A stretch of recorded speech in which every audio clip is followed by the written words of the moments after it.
네, 안녕하세요. 미디어 아티스트로 활동하고 있는 안지용입니다. 네, 일단 저는 이 행사를 소영님이랑 같이 기획을 하면서 여러분들, 그러니까 신청을 해주시면서 남기신 많은 질문들 혹은 걱정들 이러한 부분들에 대한 부분에 저도 되게 많이 공감을 하면서 이 행사를 준비를 했고요. 그래서 어떻게 보면 그 질문과 걱정에 응답을 하는 그러한 순서를 제가 조금 준비를 해봤습니다. 휴지통 비우기라는 어, 사뭇 조금 어그로 같은 그런 제목으로 강의를 준비를 했는데요. 이 부분에 대해서 한번 먼저 설명드리기 전에 저에 대한 간략한 소개 한번 보도록 하겠습니다.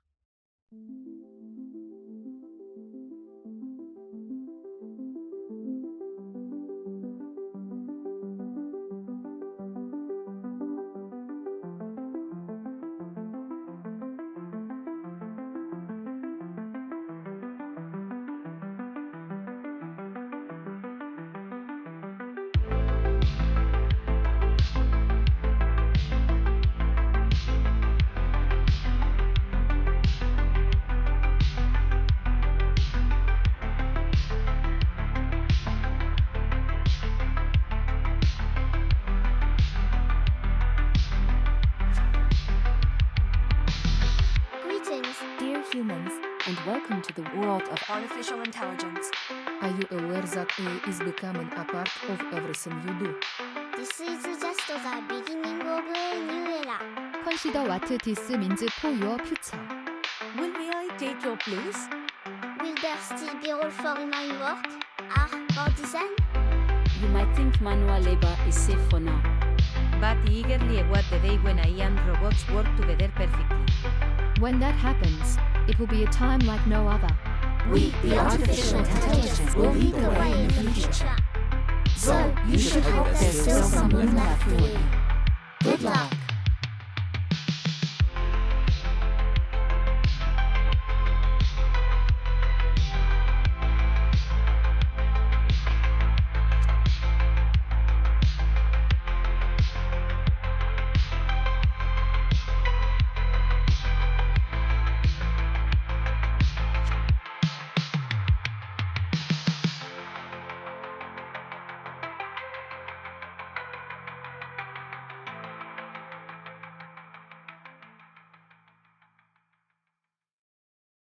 네, 그래서 방금 제가 이제 생성형 인공지능을 활용해서 작업했던 내용들을 이제 쇼릴로 보여드렸고요. 저는 옮겨 다니는 사람입니다. 그래서 저의 역사를 같이 한번 보도록 하겠습니다. 네, 여기 보시면 가운데에 앉아 있는 동양인 꼬마가 접니다. 저는 이탈리아 밀라노에서 태어났어요.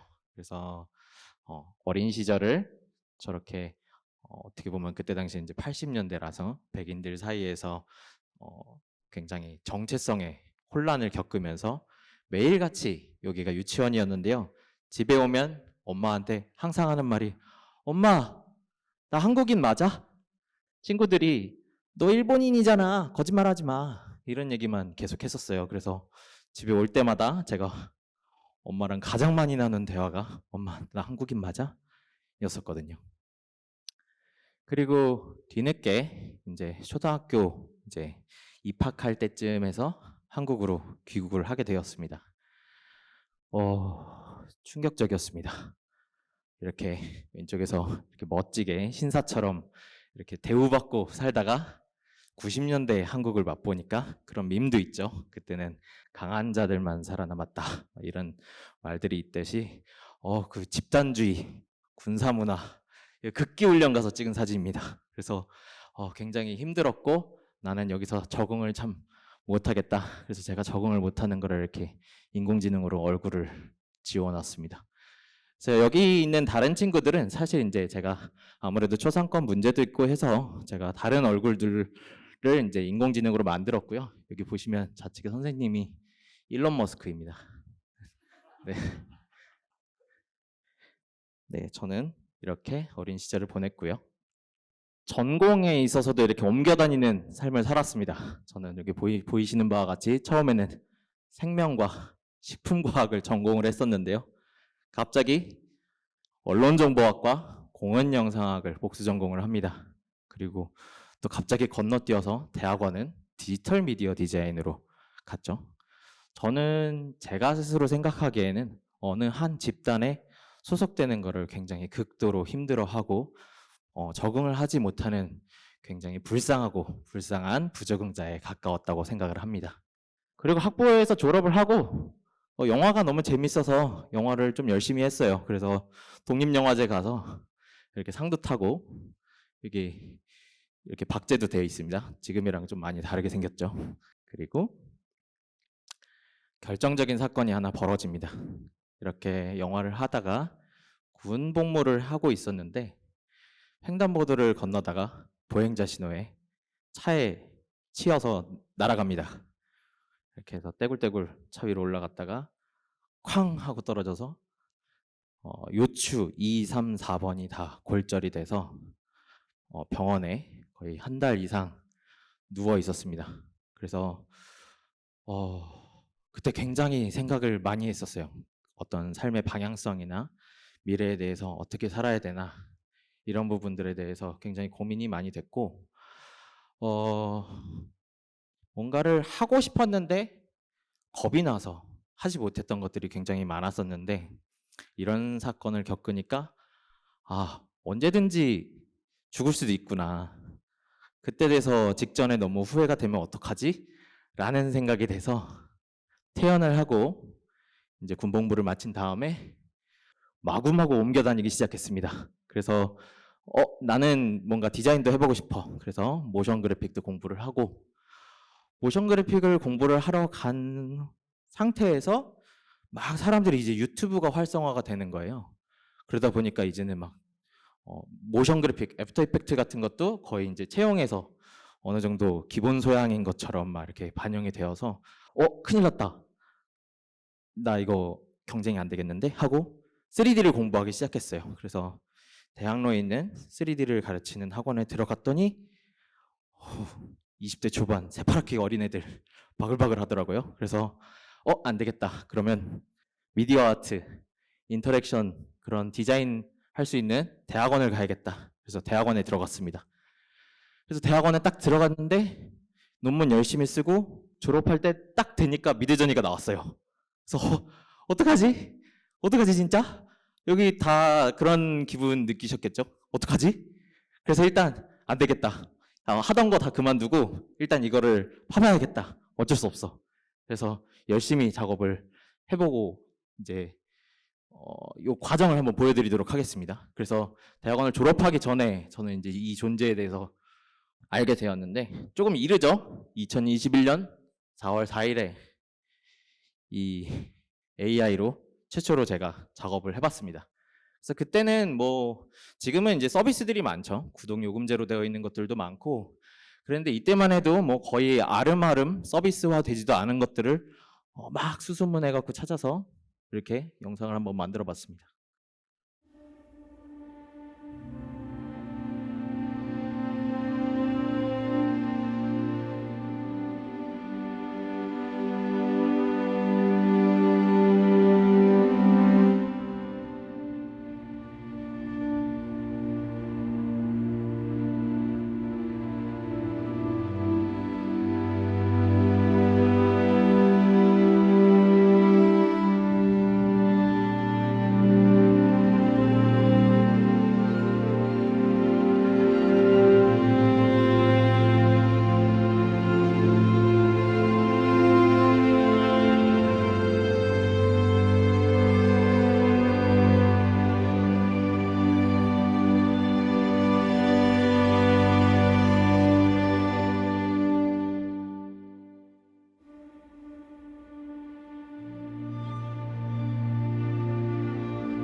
네, 이렇게 첫 작업을 진행을 하고 이제 2022년 9월이 되었습니다. 그래서 아무래도 제가 처음 작업했던 것들이 역사 속에 있던 인물들이었어요. 그래서 인간의 역사를 한번 표현할 수 있지 않을까? 라고 해서 스테이블 디퓨전으로 이제 영상을 작업을 했었습니다. 그래서 이것도 한번 보여드리도록 하겠습니다.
그래서 이게 표현이 되게 가능하구나, 다양한 것들이 가능하구나라는 거를 두려움과 함께 느끼기 시작했습니다.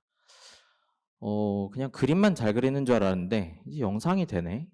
이렇게 단시간에 굉장히 빠른 시간 안에 이런 게 된다고? 이런 두려움을 약간 안고 조금 재밌는 걸 시도를 했습니다. 거의 비슷한 시기에 저렇게 인공지능으로 만드는 것이 과연 내 작품이 맞는 것인가에 대한 고민에 조금 시달렸고, 오리지널리티를 어떻게 하면 담을 수 있지에 대한 고민을 했었습니다. 그래서 실제 인물의 데이터를 넣으면 어떨까라는 생각을 했습니다. 그래서 좌측에 있는 이 일기가 저희 돌아가신 외조부님께서 실향민이셨는데 아주 기록을 너무너무 열심히 하신 분이어서, 그래서 그 기록을 바탕으로 제가 비슷한 방식으로 영상을 제작을 해봤습니다.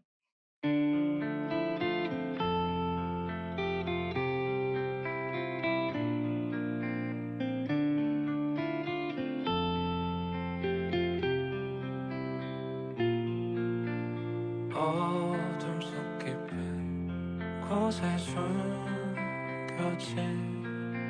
찾을 수도 없는 너의 trace, 다가갈수록 더 멀어지는 미궁 속 진실. 이렇게 결과물이 나온 걸 보고 앞전에 보여드린 영상에 비해서 이 영상은 저의 친족과 관련된 데이터로 만든 작업이었다 보니까 굉장히 울컥하더라고요. 그래서 이 포인트를 한번 집어서 계속 작업을 해보자 라는 생각이 들었습니다. 그래서 여기 있는 이미지를 이제 인공지능으로 만들었는데 누구 닮지 않았나요? 네, 여기 네, 아란차님, 소영님, 제 배우자입니다. 그래서 제가 사랑하는 사람의 이미지, 얼굴을 바탕으로 작업을 해보면 그것이 어떠한 작업이 이제 저에게 스스로 어떠한 에너지를 줄까라는 그런 고민이 돼서 이제 이런 작업을 시작을 했고요. 그게 2023년 3월이었습니다. 그래서 결국엔 2023년 12월에 이제 서울라이트 광화문이란 광화문 광장에 이제 스크리닝을 하게 되었는데, 정말 많이 모았던 거의 100명에 가까운 소영님의 클론을 모아서 이렇게 스크리닝을 했습니다.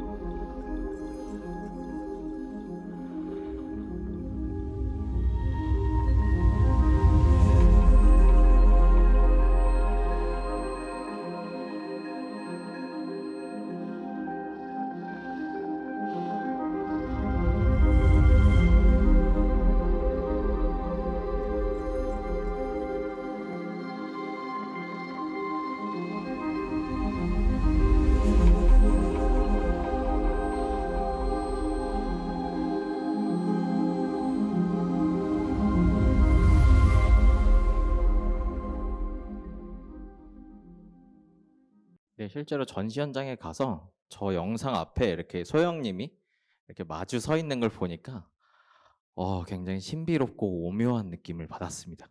이건 제가 너무 사랑해서 그럴 수도 있겠지만요. 그래서 제가 이러한 작업을 하면서 느꼈던 점들을 조금 정리해서 설명을 드리도록 하겠습니다. 맨 처음에 맨 앞단에 제가 설명을 드린 것처럼 변화가 너무 빠릅니다. 그래서 자고 일어나면 정신을 못 차리겠다 싶을 정도로 뭐 이렇게 많이 바뀌지? 소라는 또 뭐야? 중국에서는 또 뭐 바이두가 나왔대. 이런 하루가 계속되고 있습니다. 지금도 계속되고 있고.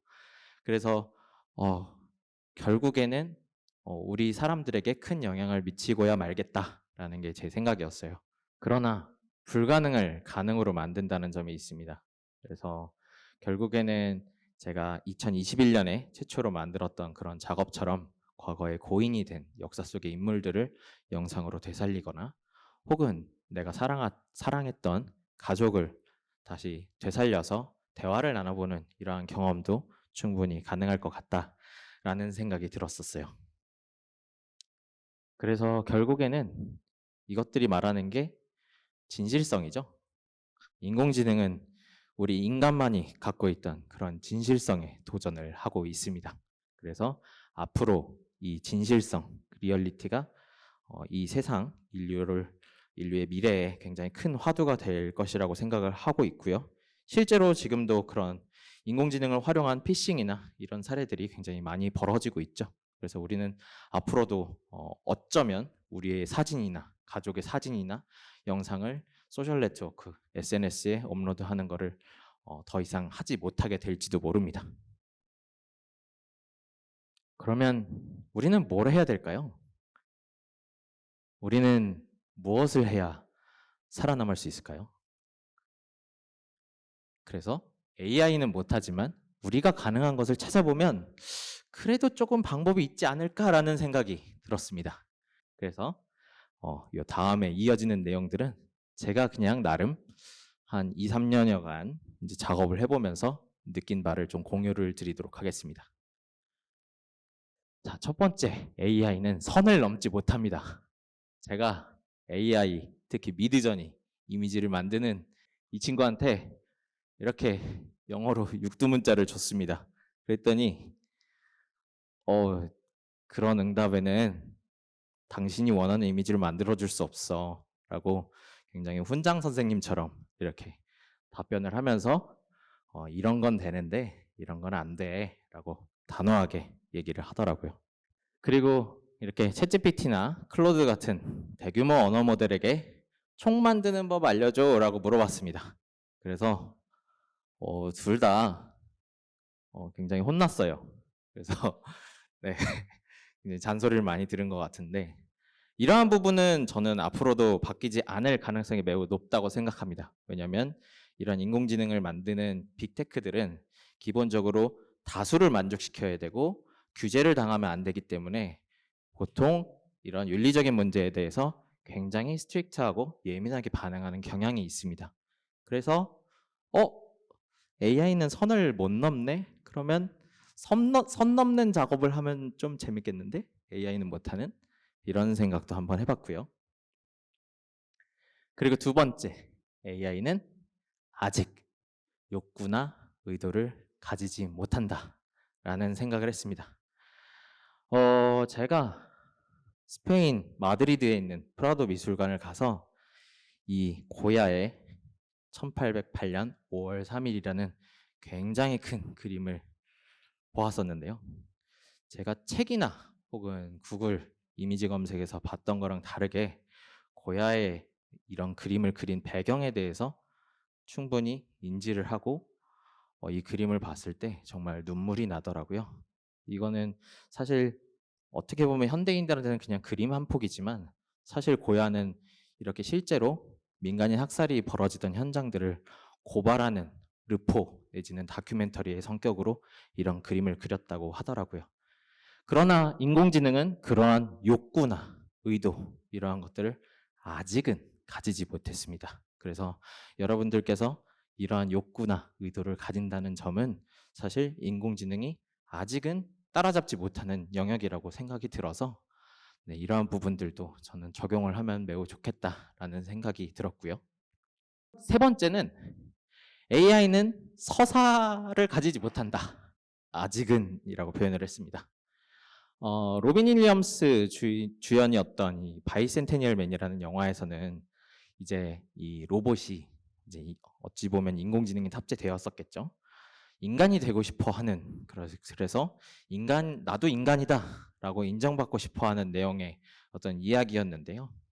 그래서 이 단계까지 가지 이제 않는 한은 AI나 로봇이 서사를 만들어낼 수 없고 그 삶을 살아가지 않고 우리가 살아가면서 화도 내고 울기도 하고 웃기도 하고 낄낄대기도 하고 막 미쳐서 날뛰기도 하죠. 분노를 주체 못해서. 하지만 기계는 그러지 못하는 그런 한계점을 갖고 있습니다. 물론 그러나 시간이 충분히 흐르게 되면 결국에는 기계도 이렇게 될지 모릅니다. 근데 저는 만약 기계가 그 단계까지 간다면 그걸 과연 기계로 봐야 할 것인가? 그냥 옛날에 앨런 튜링 박사님이 그런 논문에서 이야기했듯이 단지 생체 조직이 다른 구성 성분으로 되어 있다고 해서 그것이 생각하지 않는 존재가 아닌 것인가? 이미테이션 게임 영화에서 나온 대사였는데요. 저는 그래서 그 단계까지 가면 그냥 인간이라고 봐야 되지 않을까라는 생각이 들고 아직은 먼 미래다라는 게 제 생각이었습니다. 그래서 저희는 이렇게 빨리 그리고 강력한 위력으로 다가오는 이런 인공지능 앞에서 할 수 있는 모든 수단을 동원해야 한다라는 게 제 생각이었습니다. 어찌 보면 저희가 이번 행사를 비상소집이라는 다분히 그런 어떤 파쇼적이고 군사문화가 담겨있는 그런 의미로 제목을 지은 것도 어떻게 보면 이러한 의미에서 또 비롯되기도 했습니다. 결론입니다. 자, 이제 제가 왜 강연 제목을 휴지통 비우기라고 했는지 이제 그 이유가 나올 겁니다. 그래서 여기 있는 이미지들은 전부 미드저니를 통해서 생성한 이미지입니다. 근데 제가 어떠한 특정한 이미지를 통해서 이 이미지를 생성을 했는데요. 한번 보실까요? 네, 제 사진입니다. 그것도 포커스도 맞지 않고 약간 지저분해 보이기도 하고 뭔지도 모르겠죠. 그래서 예전 같았으면 바로 휴지통으로 갔을 겁니다. 그리고 영구 삭제 눌렀겠죠. 하지만 이런 이미지도 이런 결과물로 이어질 수 있습니다. 그래서 이전과는 다른 작업들이 등장할 수 있고 또 어찌 보면 이때 어떤 상황, 내가 어떤 상황에서 이 사진을 찍고 이거 봐봐 하고 제 배우자와 낄낄거리고 이런 것들이 또 기억에 남아서 기억을 불러일으키는 어떤 수단이 될 수도 있겠죠. 또 다음 이미지들 세트입니다.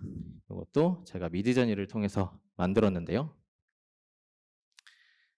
이것도 제가 한번 소스를 보여드리도록 하겠습니다.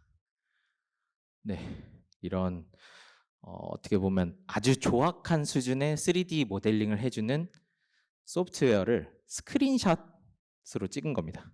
그래서 뭐야 이거 그래서 휴지통으로 갔겠죠. 이런 거 왜 이렇게 많이 쌓여 있어. 그래서 이런 것도 충분히 이렇게 인공지능을 통해서 데이터화 시킬 수 있다는 그런 느낌이 들었고요. 또 이런 것도 있습니다. 이것도 마찬가지로 제가 미드저니를 통해서 만든 이미지들인데 여기 소영님 사진을 제가 대충 찍었습니다. 전시를 가서 뭘 보고 낄낄대고 있는데 카메라를 보고 있지도 않고 여기 보면은 약간 뿌였죠? 제가 렌즈를 만졌어요. 그래서 지문이 막 덕지덕지 묻어서 굉장히 이게 뭐야 하고 혼났었는데 이걸 지우지 않고 이렇게 그냥 포토샵 같은 툴에서 이렇게 필터 한번 입혀서 이런 이미지를 만들었습니다. 그래서 휴지통 비우기라는 명칭은 사실 휴지통을 비워서 전체를 삭제하는 것이 아니라 우리가 휴지통에 있는 우리만의 데이터, 우리가 놓치고 있는 것들, 그거를 그대로 다시 복원시키고 자세히 그 의미를 다시 한번 살펴보면서 결과적으로 휴지통이 비워지게 되는 그런 의미로 제목을 정했고요. 그래서 우리는 그러한 의미들에 대해서 처음부터 다시 고민해야 되는 시기가 오지 않았나, 그런 것들을 같이 공유해 보고 싶었습니다. 그래서 여기는 제 인스타그램인데요. 이렇게 한번 작업하는 거를 주기적으로 올리려고 열심히 노력은 하고 있으나 최근에는 많이 그러지 못하고 있는 것 같습니다. 그래서 저 스스로도 회초리를 이제 가하려고 하고 있는데, 하여튼 이러한 부분에 대해서 고민을 나눌 수 있는 자리가 너무나 간절하고, 저도 이러한 부분에 대해서 되게 혼란스러운 부분이 많았습니다. 그래서 여러분들과 함께 이런 부분에 관심이 있는 분들과 대화를 나누고 싶었던 게, 인공지능 하면 공학, 엔지니어링, 그다음에 뭐 개발자, 이러한 이야기들, 또 거기에 달라붙는 것들이 수익화, 자동화, 그런 수익 모델, 이런 이야기들이 굉장히 많이 있었는데, 사실 우리 창작자들이 가장 먼저 매를 맞고 있는데 왜 창작자들의 목소리는 전혀 들리지 않는 것 같지? 라는 생각이 되게 많이 들었었어요. 그래서 이런 자리를 기획을 한 것도 사실 그런 의도였고, 저는 한편으로는 창작자들이 매를 먼저 맞는 게 어찌 보면 다행일 수도 있겠다라는 생각이 들었습니다. 왜냐하면 우리를 이렇게 맴매를 하고 있는 이 몽둥이가 날이 갈수록 커지고 있거든요. 그래서 뒤늦게 두들겨 맞는 분야들이 굉장히 대응할 시간도 촉박하고, 어찌 보면 이런 쌀이나무로 만든 회초리였는데 시간이 지나면 쇠파이프가 되고, 또 시간이 지나면 이제 총으로 변하고, 그 다음에 화염방사기가 되는 이러한 경향성을 보이고 있기 때문인데요. 그래서 여러분들도 함께 이러한 부분에 대해서 저희와 함께 계속 팔로우업 해주시면서 고민을 나눠봤으면 좋겠습니다. 네, 감사합니다.